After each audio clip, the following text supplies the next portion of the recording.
Stay with a bit of the education beat as there is a teacher walkout of sorts, a protest out of Union County. And so our Myles Harris is covering this story for us today. We're checking in with him and seeing what you've uncovered and who you're talking to this afternoon, Myles.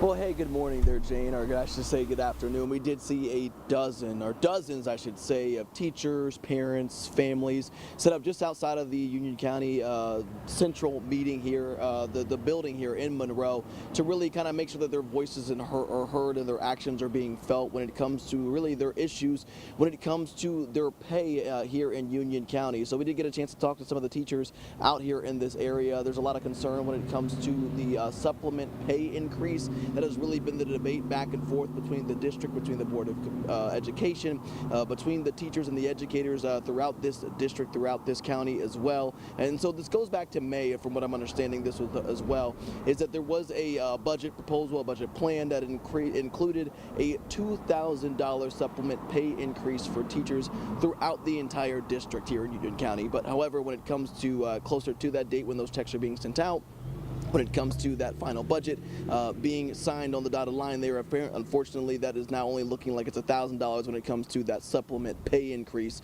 And so there's a lot of issues with that from teachers and educators at this point. When we talked to teachers this morning, they had mentioned that, hey, when it comes to test scores throughout the state, we rank the highest, but the salaries, the pay increase is actually among the lowest. So they actually did a sick out day, a teacher walkout, as you would say, Jane, is really making sure that those voices are being heard, that that it is about those pay increases, that it is about that money, but it is also about the respect that these teachers feel like they do deserve when it comes to educating the future here in Union County, Jane.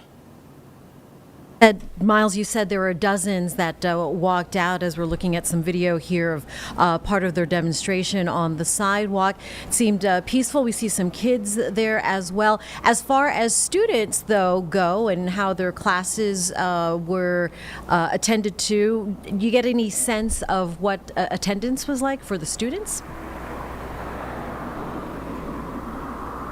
So we didn't hear as far as any absences from the students per se throughout the schools. I mean, this goes from the middle schools to the high schools as well. When it comes to the teachers partaking in this sick out, this walkout today. But we did get some insight on how many teachers were a part of at least not being in the classrooms today. Over 700. Now, we don't know as far as how many of those were partaking in this sick out. They could have been stemmed from some of those from earlier in the days and the weeks, but we do know that there was a large amount, hundreds of teachers that were not in the classrooms and taking part possibly in this sick out today. Now, we did hear from the district. They did mention that they did have classes as normal. They were able to kind of pull in some resources, having a lot of substitutes and making sure that they were kind of navigating and making sure that those classes were filled with students, but also in a safe manner as well. And as far as the next steps, as far as what's going to happen after today, we do know that we do expect to hear a lot of people kind of vocalizing more of those frustrations, those issues leading up to that vote happening in early November as well, when it comes to that final budget being signed and with the proposal of the $1,000. But again, a lot of issues from the educators here throughout Union County when it comes to that supplement plan increase. Jane. All right. Sounds like a lot there on the table to sort out. Myles, thank you for what you've uncovered so far. And I know we'll see you live on WCNC Charlotte. I'll see you then. Thanks.